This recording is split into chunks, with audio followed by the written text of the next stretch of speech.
let me recall the assumptions that conditioned our computation. And basically, our conclusion was this one, as you may remember, that capital H is equal to 40 lowercase h. And the assumption were that we don't have any mixing here at the interface. There is no mix between saltwater and freshwater. You understand that this assumption is not realistic because there is mixing indeed. And also we assumed, in order to compute the position of the interface, we assume that the hydrostatic law applies, and which is schematized here in this kind of conceptual scheme. Actually, the hydrostatic laws applies if the aquifer is in hydrostatic conditions, and we said that this is realistic because aquifers move very slowly. But on the other hand, if we have some substantial velocity in the aquifer, then it's clear that the aquifer is not hydrostatic, and therefore the position of the interface may be different. In fact, here in the continuation of the web page, you see a conceptual scheme of what really happens. There is, at the interface between saltwater and freshwater, there is a zone which is called zone of dispersion. It's mixing. Mixing can occur according to different mechanisms.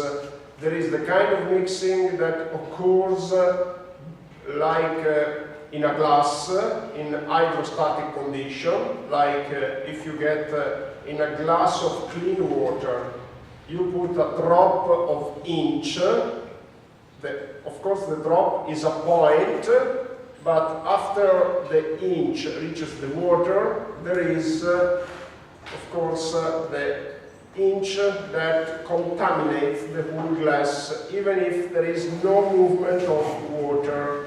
And this is kind of mixing that happens even in absence of movement. And then there is dispersion. Dispersion instead is due to movement of water. So there are basically at the interface particles of salt water. Sorry, the previous one, because I couldn't remember the name. The previous one is diffusion. The mixing that occurs, like in a glass when you drop a drop of inch, is diffusion. No movement. Dispersion, instead, is due to movement of water. What does it mean? It is caused, dispersion, by the fact that water particles don't have the same velocity. So if we have groundwater, fresh water, flowing into the ocean, if the particles, all of them have the same velocity, they advance like a wall. They advance like an interface without mixing. Instead, if you have particles that are moving faster and other particles that are moving slower, you get a situation where the advance of fresh water is not like a piston, it's not like a wall entering into the salt water. There are basically particles that proceed faster and particles that are slower of fresh water. So you have a mix. You have a mix which is called dispersion. Dispersion is due to the fact that water particles don't have the same velocity. And therefore you have a zone of dispersion and a zone of mixing. Here it's called zone of dispersion, which presupposes that only dispersion is taken into account, because dispersion usually prevails over diffusion. So basically they call it here zone of dispersion because they consider that diffusion is negligible. It would be more appropriate to write zone of mixing, which takes into account everything. So basically you have not a planar interface, it's not a smooth surface, it's a volume where you have this kind of interface and mixing.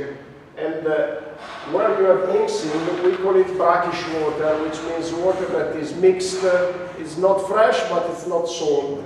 It's called brackish, which means something that is mixed, as I said. And keep into account that this is what occurs. Okay, now let's recap the factors that affect the saltwater freshwater interface. So the factors that can cause saltwater intrusion, which is very important that you have them clear. And this is something that I can ask you at the exam, because it's quite simple, quite a simple question, like what can cause saltwater intrusion? And then you have to reply that you have 3 classes of factors. We already mentioned some of them, and 3 classes which refer to different spatial scales.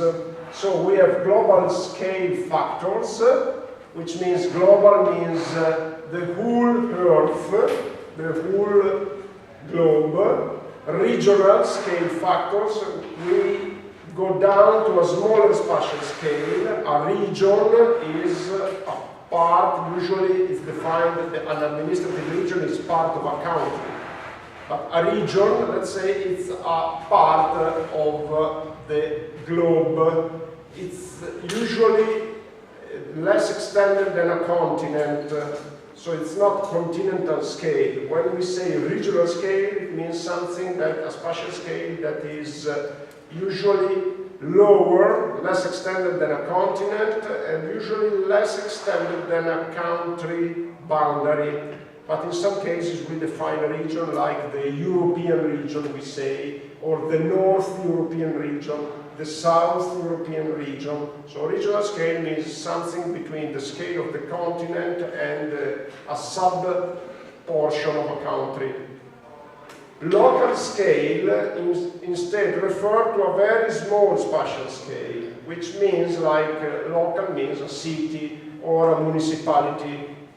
So let's look at the global scale factors. Rising of seawater level. We said that rising of seawater level, of course, favors saltwater intrusion, but we said that this is something that occurs very slowly. So please have this clear. When we talk about sea level rise due to global warming, we talk about fraction of millimeters per year. So after like 20 years, we talk about a couple of centimeters and even less than that. So keep it in mind. It's not half a meter of sea level rise in 10 years. It's completely an order of magnitude lower. In 10 years, we talk about half a centimeter, 1 centimeter. And you may say, but this is insignificant. Not really, because in 100 years, if you get like 5, 8, 10 centimeters of sea level rise, it's something that may have an effect in saltwater intrusion. It's not like you get flooded. I don't think that we run the risk in the short term of getting island flooded, unless a sudden melt of the Greenland occurs, Greenland and Antarctica. We already spoke about this, okay? Yeah, now I was going to ask about this flooding, because it's record of really sudden flooding during the past. Yeah, I mentioned that. Yeah, no, this is Okay, perfect. Change in precipitation, it's a global factor. Of course, if you have a reduction in precipitation, you have a reduction in groundwater level, and therefore you may have saltwater intrusion. Increased evapotranspiration, same thing. It may be due to global warming or to agricultural intensification, because meaning if you increase the extension of crops, you increase irrigation, and therefore you withdraw water from the water table, from the aquifers, and water evaporates, and therefore it's an increased evaporation at the expense of groundwater, and this may cause saltwater intrusion. This is something that is really significant. So change in precipitation, sea level rise, I would say, okay, not very significant. Increased evapotranspiration for land use change, this may be really significant.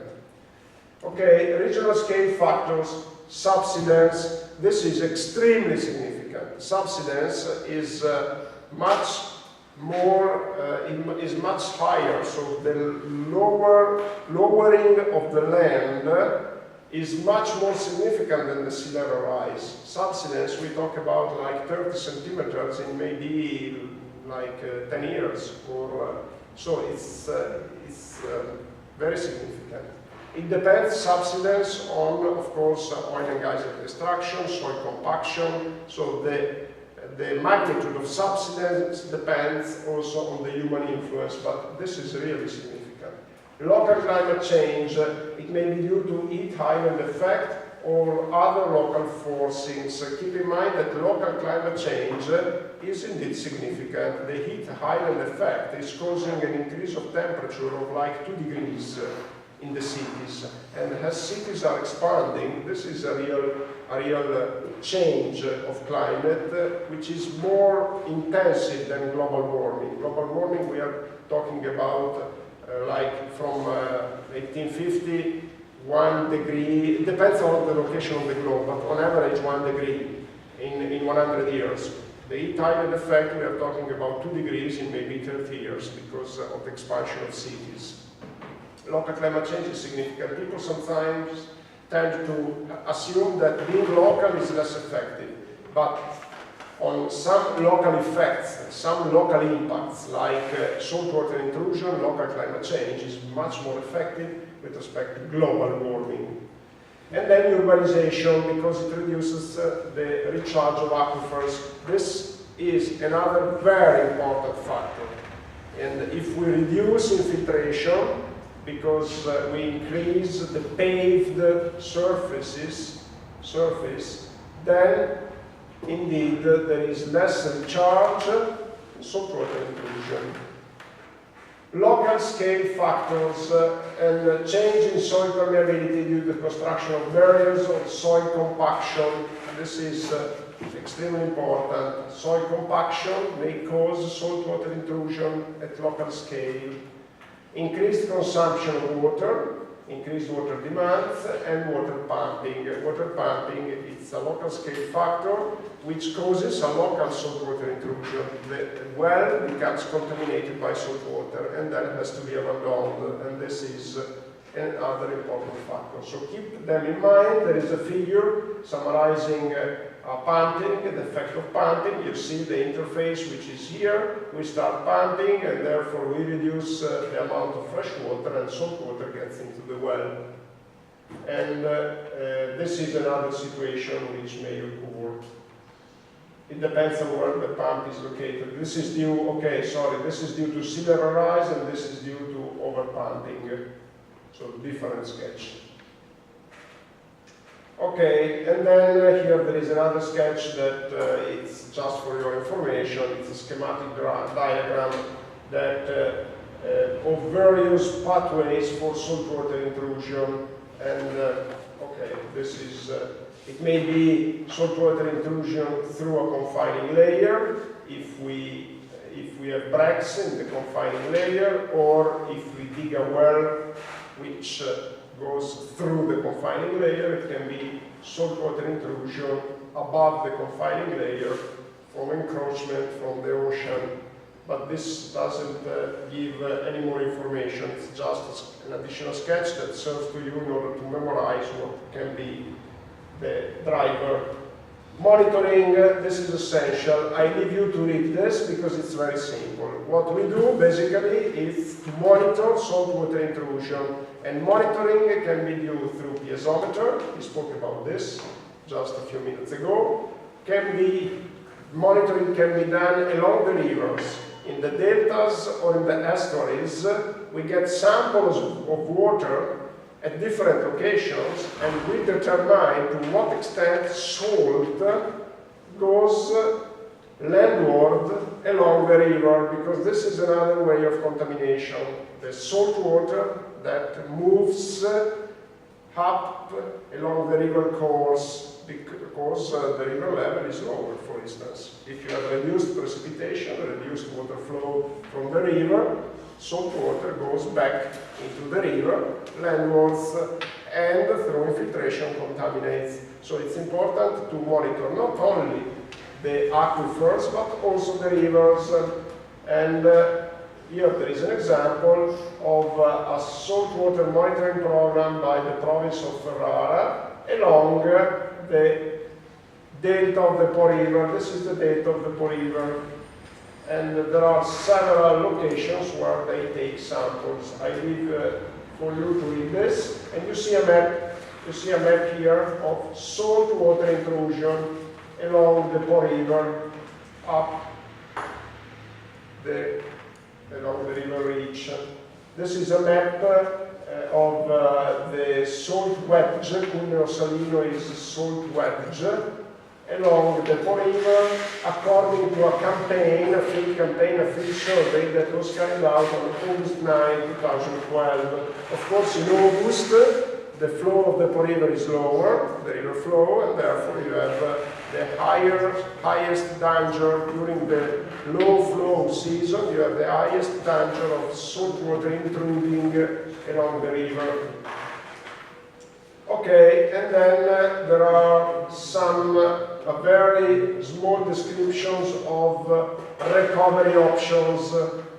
We get salted, so what can we do? And basically here we write that first of all you need to understand what are the drivers of saltwater intrusion. Are they anthropogenic or natural or both? Identify the drivers because the identification of the drivers leads to the identification of the best options for recovery and to what extent ecosystems are degraded and what is our target. In order to identify solution, we have to identify our target and can the drivers be modified, what means are available to modify them. And then we can recover by modifying the groundwater and surface water withdrawals. We stop pumping, for instance. If the driver is over pumping, we can stop pumping. If the driver is the fact that the level of the water table is decreased because of reduced infiltration, we can inject fresh water in the aquifer. And this aquifer, artificial recharge of aquifers, this is the option, is widely used. So we go in the coastal areas and we go to the wells that were contaminated and we put fresh water into the wells. This is a possibility. And or we can use engineered structures like walls, diaphragms. I don't remember how we found out the term for this sheet pipes. Yeah, sheet pipes. Sorry. And here there is a table which is taken from a paper that goes into the details and provide references. This table is just an information for you, no questions and exams on it. It's a review. It's a schematic review. Okay? Okay, that's it.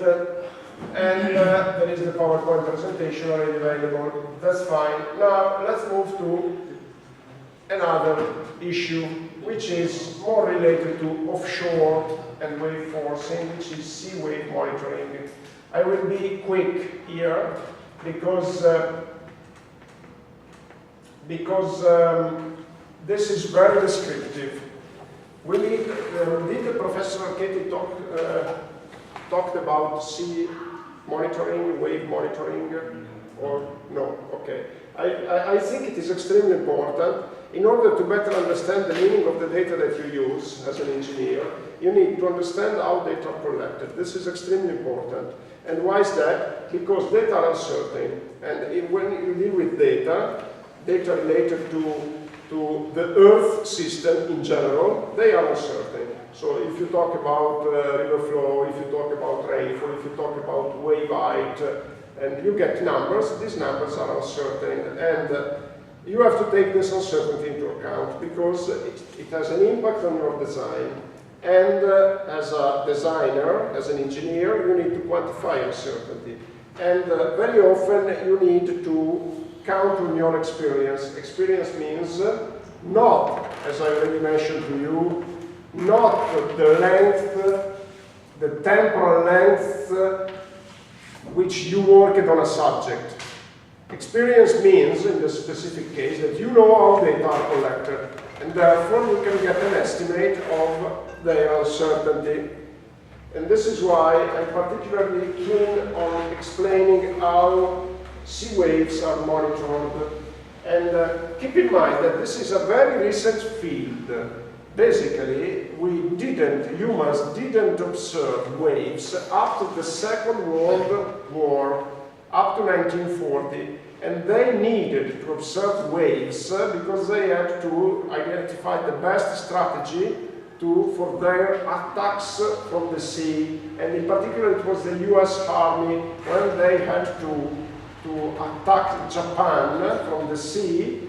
They realized that it was important to know the behavior of the sea in order, if you have to, of course, to attack by using ships, you need to know the behavior of the sea for a land where they didn't have previous experience. So basically, fishermen, they base on your personal experience in order to decide when it's time to move offshore or when it's time to get repair along the coasts. They based on their experience. But if you get to a new situation, and of course you need to get data, and otherwise you don't have any experience. So they realized that they needed to observe the conditions of the sea.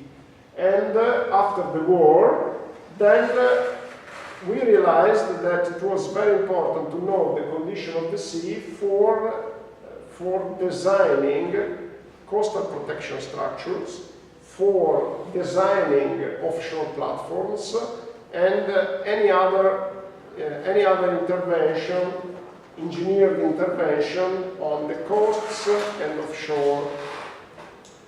And therefore, sea monitoring started massively, and it is now widespread everywhere.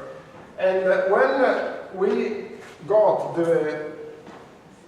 this information, when we got the first data, we realized that the sea is very complicated, that the regime, the wave regime is very complicated. And we realized that it's even more complicated when we get close in the vicinity of the shoreline, because in the open sea, in the open ocean, the description of waves is much simpler because there is no interaction with the sea bottom. When you get close to the shoreline, there is an interaction, of course, between waves and sea bottom, and we know the effect of this interaction, shoaling and breaking at the end of the story. And also the interaction with the sea bottom changed the direction of waves, diffraction, and with the interaction with the structures. And therefore we realized that indeed close to the shoreline the situation is much complicated, and it's also fascinating. It's a nice subject of research. Okay, and the problem is that we don't have a good wealth of data because we started to monitor waves only recently, and also, our observations cannot be taken at very fine time step for the reasons that you will see, and we realize that it is relatively simple to monitor waves with long period. When the period becomes very short, then of course it becomes more complicated because of the presence of uncertainty. Okay, so sea wave recorders. Here you see a first classification in 4 classes. Basically, they can be placed below the sea surface, on the sea bottom typically. They can be placed at the sea surface, and typically they are buoys in this case. And buoys, is my pronunciation correct? You understand what are? Okay, perfect. Okay, and in case I will show you a figure. This is what I mean with a buoy. Okay, and here you can see also an element of uncertainty. I placed this figure here because there is a sea lion on the buoy. Indeed, this is one problem of the buoys, is the interference with humans and animals, and also humans. In fact, we try to put them very offshore, so at a high distance from the coast, but still the animals can interfere with them. Okay, this is a buoy, by the way. Is my pronunciation correct? Yes. If you, I don't mind if you correct me, if there is something that I would say I appreciate it. So it's not just a matter of not minding. I really appreciate if you correct me if my English is not correct. And again, buoys are measuring at the sea surface. We have recorders placed above the sea surface, and then there are also fourth class. There is a fourth class wave direction recording. We will see what is. So below the sea surface, they are basically pressure sensors. They are typically placed at the sea bottom. They measure the pressure given by the column of water that is above the sensor, and by measuring the pressure, of course, they decipher the water height. This is one first class of sensors, and then there are sensors. How do I call it? Eco-sounders. Eco-sounders. They basically give a sound signal which is reflected by the sea surface and goes back to the sensor. Eco-sounders are more precise, are less influenced by noise. Pressure decoders are subjected to more uncertainty. And also there is the problem, the incidence of the error increases this is intuitive, for increasing height of water. So if the water height is limited, then the sensor can decipher in a quite refined way the water height and the changes. If you understand, you have a water column of 10 meters and the wave is fluctuating for half a meter of wave height, it becomes more difficult to decipher the movement of the wave. But these are widely used, and also they have the advantage that they are protected. The sea bottom is quite a protected environment. It's true that there is corrosion, but on the other hand, they are protected against the wet and dry cycles, which are the most aggressive in terms of corrosion. So they are always wet, and in this way they are protected. And in the past they were connected to the coast through wires, so the signal was transmitted through wires. Today there is a widespread use of wireless transmission. Okay, at the sea surface we use stuffs. This is a stuff, can you see it? Basically it's a meter. And the stuff is usually a vertical measuring pile with a scale on it where you can observe the readings. And this is very convenient because it's placed on the land. It can be maintained easily, it can be easily accessed. On the other hand, you understand that it can be used, and it's representative only in situations where there is an abrupt transition between the sea and the land, like in an harbor where you have a water depth that is very relevant, and therefore there is reduced interaction between the waves and the sea bottom. In an harbor, you have several meters of water depth until you get into the harbor. So it's very typical that into the harbor they put a staff to measure, because waves get against the staff with a limited interaction with the sea bottom. If you have a gradual transition, interaction of waves with the sea bottom changes the waves completely, as we know, and therefore it's meaningless to use staffs. The staff can be read visually, manually. In the past, this was what was done. Of course, you can't read every 2 minutes, and readings can be, if they are visual, they can be up to 1 reading each 30 minutes, so 2 readings per hour. Basically, this is what they did, which means that you measure tides, but don't measure waves. Now, they have also automatic readings. Automatic readings can have a time resolution up to seconds, and then they can measure also the movement of waves, not only tides, but also waves.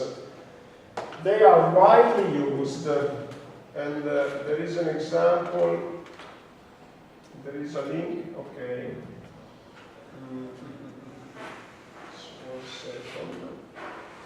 Okay, here. There is a link to a page, let's see. Here you see a stuff in a, let's see if we can get in an arbor. See. This is, you can see here a sensor, a water level sensor, which is probably based on ecosounder.